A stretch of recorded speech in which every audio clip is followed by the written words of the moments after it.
इस कार्यक्रम के पुण्यार्जक हैं श्री अशोक पाटनी, श्रीमती सुशीला पाटनी, श्री सुरेश पाटनी, श्रीमती शांता पाटनी, श्री कन्वर लाल जी महावीर प्रसाद जी पाटनी, मदनगंज, किशनगढ़, राजस्थान, श्री विमल पाटनी, श्रीमती तारिका, विवेक, ऋषभ पाटनी, आरके ग्रुप, उदयपुर, किशनगढ़।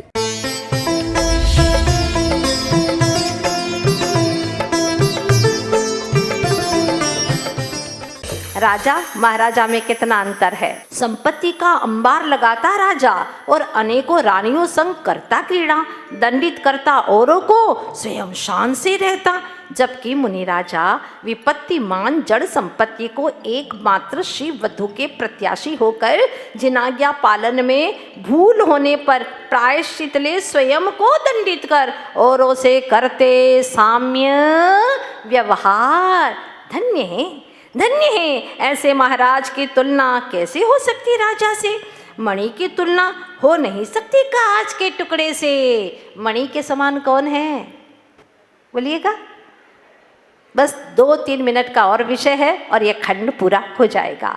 मणि के समान है महाराज और कांच के समान है राजा। तभी खड़े होकर विद्याधर गुरु चरण की वंदना कर कर जोड़कर करते हैं दीक्षा का अनुरोध। गुरु का आदेश पाकर वैराग्य से ओतप्रोत सार गर्भित वचनों से दिया जनता को उद्बोधन। हल्की सी हवा में भी उड़ने वाले कोमल घने काले रेशम से केश का कर रहे निर्मोही हो हाथों से लोच। क्या कर रहे हैं? लोच। केश, केश है ना, केश का लोच कर रहे हैं। क अर्थात आत्मा के स्वयं के ईश होने के लिए कर रहे केश लोच। क यानी आत्मा, उसका ईश यानी स्वामी होने के लिए लोच कर रहे, साथ ही क्लेश का भी कर रहे लोच। निर्मम हो बाल खींचे जा रहे हैं, देखने वाले आह पर आह भरते जा रहे हैं। कई स्थानों से बह रहा है रक्त, किंतु देह के प्रति होने से विरक्त अंतरात्मा में आनंद बह रहा है। बाहर से उखड़ रहे हैं बाल, अंतर में उखड़ रहे हैं कर्म के। प्रारंभ हो गया दीक्षा संस्कार। अपने समग्र ऊर्जा को कुंडेल कर मुनि श्री ज्ञान सागर जी पूर्ण मनोयोग से उत्कृष्ट शुभ उपयोग से मानो कोई गढ़ रहा शिल्पी मूर्त, चित्रकार दत्त चित्त हो ऐसे ही बना रहा हो मानो अपनी सी सूरत। विधि विधान पूर्वक मंत्र द्वारा दे संस्कार, विद्याधर का सपना हो रहा साकार। आज्ञा पाते ही गुरु की ज्यों सर्प उतारता है कांचली, क्यों वस्त्राभूषण उतार हो गए दिगंबर। बोलो पूज्य मुनि श्री विद्यासागर जी महाराज की, पूज्य मुनि श्री विद्यासागर जी महाराज की, पूज्य मुनि श्री विद्यासागर जी महाराज की। करते ही वसंत्याग 3 मिनट तक हुई वर्षा मंद मंद बहने लगी। बया जैसे ही वस्त्र का त्याग किया और मंद मंद वृष्टि प्रारंभ हो जाती है। वाह, ये है विशेष पुण्यशाली जीवों का एक प्रमाण है। संकल्प ले महाव्रत का 28 मूल गुण धारण कर खड़े ही थे कि इधर अधर में मानो ऐसा लगा विद्या की धारिणी विद्याधरी हाथ में ले अष्टद्रव्य की थाली जा रही थी अपने स्वामी विद्याधर के साथ। ऐसा लगा कि जैसे गगन के अंदर विद्याधरी विद्याधर के साथ में अष्टद्रव्य की थाली लेकर के जा रही थी। तभी एकाएक हुआ एक करिश्मा। अष्टद्रव्य से सज्जित पूजा की थान से पुष्प राशि का नीचे की ओर बिखरना, जल पूरित कलश का तिरछा होना, अक्षत पुंज का हवा से उड़कर धरा की ओर गिरना। देख यह दृश्य विद्याधरी विस्मित हो आई, दुखित मन से सोचने लगी पूजा की थाली हो रही क्यों खाली। विज्ञ यानी विद्वान विद्याधर समझ गया अतिशय, सस्मित हो बोला दुखी मत हो मेरी भार्या, यह जल कहीं और नहीं गिरा, अजमेर नगर में हो रही जिनकी दीक्षा भावलिंगी शुद्धोपयोगी है वह संत आत्मा, उन्हीं के चरणों का हो रहा प्रथम पादाभिषेक। पुष्प वृष्टि समेत द्रव्य स्वयं हो रहे उतावले, उत्तम पात्र की करने को पूजन, सुनते ही विद्याधरी फूली न समाई। वहीं से नमोस्तु निवेदित कर आनंद से भर गई, शुभ वचनावली खिर गई। हर बेटी की माँ करती है कन्यादान, पर धन्य है श्रीमंती माँ कर दिया दान, जिसने जिन शासन हेतु विद्या सा। एक लाल ने कर दिया कमाल। लोगों के मुख से शब्द गूंजने लगे कि शुभ संकेत दे इंद्र देवता प्रसन्न हो गया। जैनेश्वरी दीक्षा में वर्षा कर वह भी सम्मिलित हो गया। सब लोग कहते हैं ना, इंद्र देवता भी आ गया इस कार्यक्रम में। उद्बोधन में कहा, श्री ज्ञान सागर जी गुरु ने जल वृष्टि कर तपन मिटा दी जो इंद्र ने, यह साधक भी वर्षा करके धर्मामृत की करेगा तपन शांत जन जन की। जो ही दिया नाम आज से हो गए ये विद्याधर से विद्या सागर, विद्या सागर, विद्या सागर। उर्वशी विद्या सागर जी महाराज की।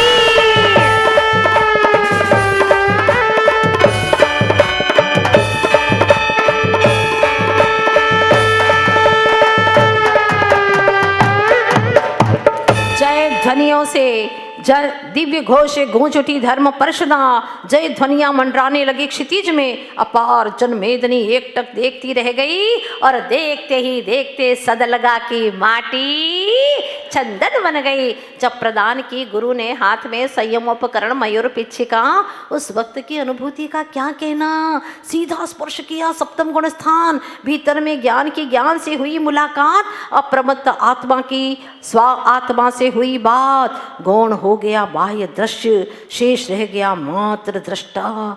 था जो अदृश्य, पर ये हो गए गौण और निज ज्ञाता में हो गए मौन, लीन हो गए अपने में। संयोग वियोग से परे उपयोग का उपयोग से मिलन हो, ज्ञान का सदुपयोग हो गया। अनंत काल उपरांत अपूर्व आनंद।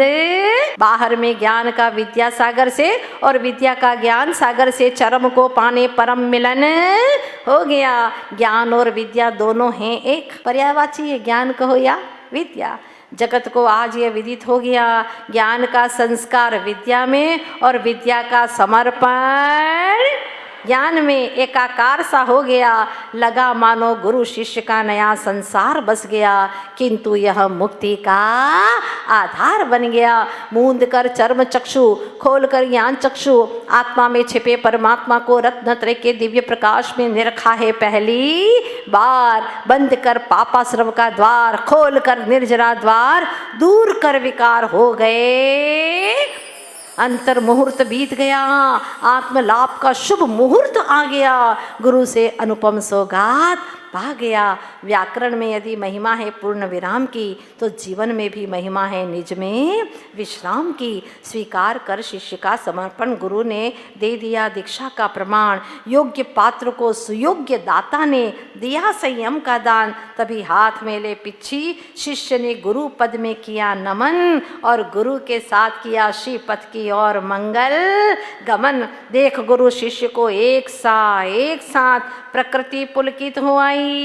बीज वपन, पहले खंड में क्या किया था, बीज का वपन, दूसरे में अंकुर उगाए थे, वहीं चारित्र रूपी पौध बनकर लहलहाई। ज्ञान धारा ने अपनी गति बढ़ाई, कहीं हो न जाए दृश्य यह ओझल। देखती गई दृश्य और लिखती गई ज्ञान कलम से, जन जन के हृदय पृष्ठ पर विद्या से विद्या सिंधु की सच्ची कहानी। मोक्ष तत्व के रसिकों को दे गई अपूर्व निशानी। दीक्षा दिवस यह श्रवण संस्कृति के इतिहास में अमर हो गया। जो कल तक थी एक लहर, वह आज रत्नों से भरा समंदर हो गया। इस तरह अंतर जगत की यात्रा का यह सुखद तृतीय चरण हो गया। यह तृतीय खंड भी पूरा होने जा रहा है। गुरु शिष्य दोनों का गमन अपनी जल की परछाई में देख, ज्ञान धारा ने अपनी जल की परछाई में गुरु और शिष्य दोनों का गमन देखा। ज्ञान धारा उल्लसित हो, इठलाती हुई प्रफुल्लित हो बहती जा रही। सी बहती जा रही। दोनों के संयमाचरण सहित चरण का अनुगमन अनुकरण करती ध्रुवगामिनी वीतरागिनी ज्ञान धारा।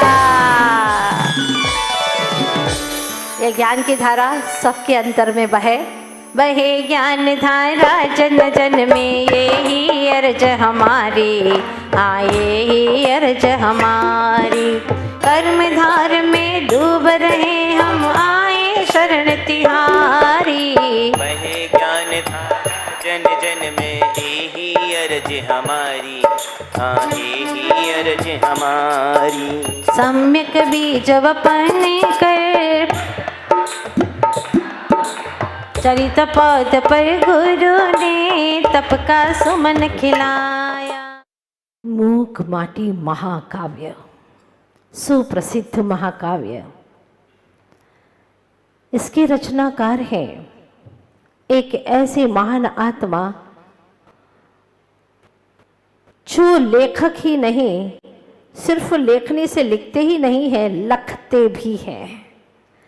कहा जाता है कि जहां न पहुंचे रवि वहां पहुंचे कवि, जहां न पहुंचे रवि वहां पहुंचे कवि। पर आगे की पंक्तियां बड़ी सार्थक लगती हैं जिस लेखक ने लिखा है। तो आगे की पंक्तियां हैं, जहां न पहुंचे कवि वहां पहुंचे रवि, और जहां न पहुंचे रवि वहां पहुंचे आत्मानुभवी। वहां आत्मानुभवी संत पहुंच जाते हैं। अरे रवि भी बाहर में उजाला करता है, लेकिन भीतर में चेतन ग्रह में उजाला करने वाले आत्मानुभवी महान संत, हाँ आचार्य भगवान गुरुवर्ष विद्यासागर जी महाराज।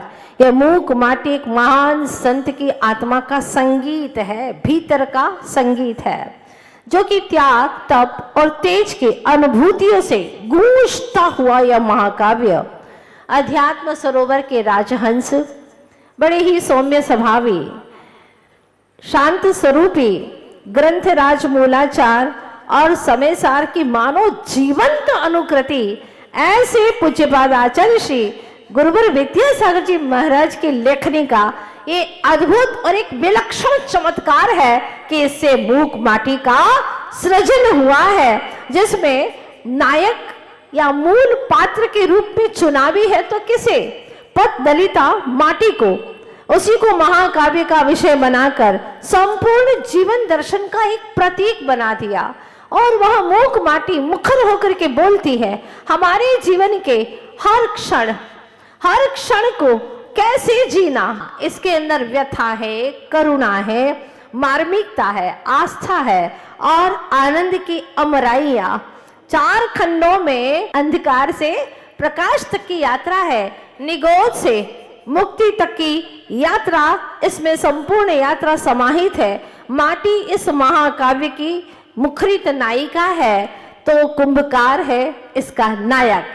माटी शिष्य का रूप है तो कुंभकार के रूप में है वात्सल्य और करुणा के अजस्र स्रोत को बहाने वाले श्री गुरुदेव आचार्य श्री विद्यासागर जी महाराज ने अपने विचारों के वैभव के माध्यम से माटी को ऐसा वरदान दिया कि मूक माटी होकर के भी उसके स्वर मुखरित हो उठे और वही सुन पाए जिनके भीतर में चेतना थी, समग्र चेतना से वह सुन पाए। ऐसे महामनस्वी चेतना के उच्चाशय शिखर स्पर्शी कबीर हृदय आचार्य भगवान गुरुवर श्री विद्यासागर जी महाराज की मूक माटी महाकाव्य की जो प्रथम खंड की मंगल यात्रा है वह शुरू होती है निशा के अवसान से और उषा की शान से, जहां रात्रि का समापन हो रहा है और सुप्रभात का शुभारंभ होने वाला है। यह मंगल यात्रा का प्रतीक है। प्रातः काल सुप्रभात की बेला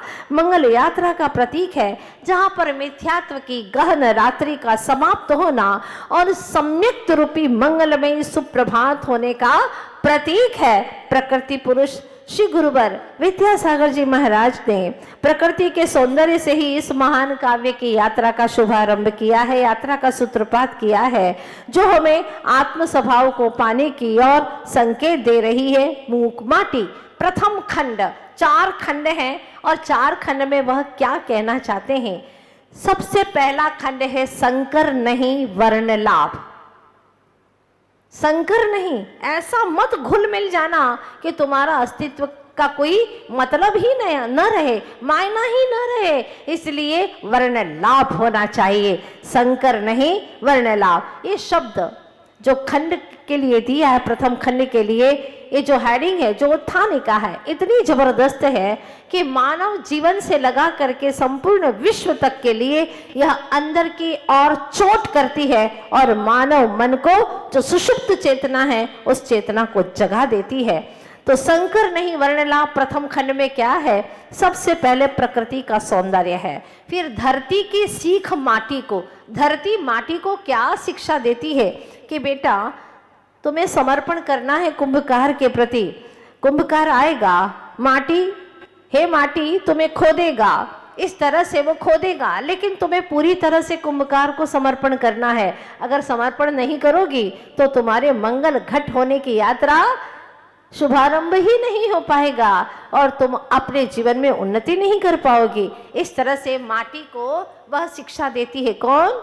धरती। धरती माटी को शिक्षा देती है।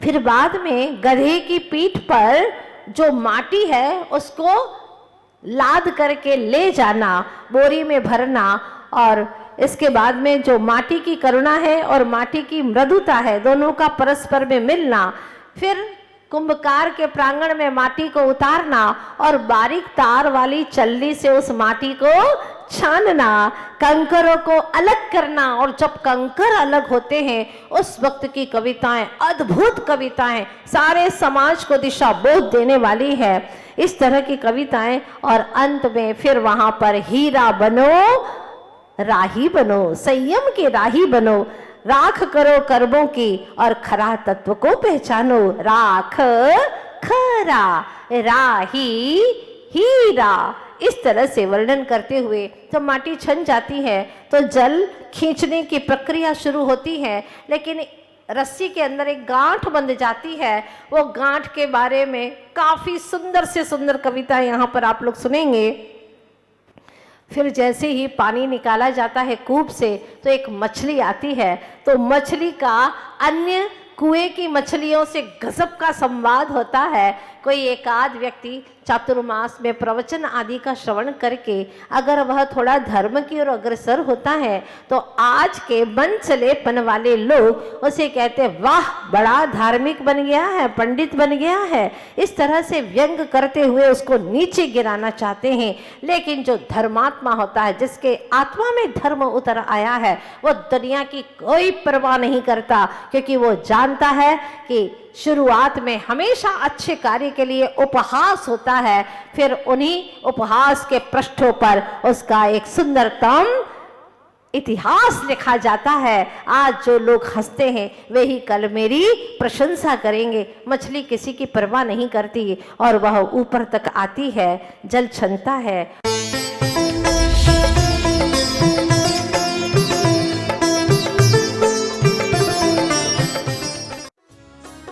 इस कार्यक्रम के पुण्यार्चक थे श्री अशोक पाटनी, श्रीमती सुशीला पाटनी, श्री सुरेश पाटनी, श्रीमती शांता पाटनी, श्री कन्वर लाल जी महावीर प्रसाद जी पाटनी, मदनगंज, किशनगढ़, राजस्थान, श्री विमल पाटनी, श्रीमती तारिका, विवेक, ऋषभ पाटनी, आर के ग्रुप, उदयपुर, किशन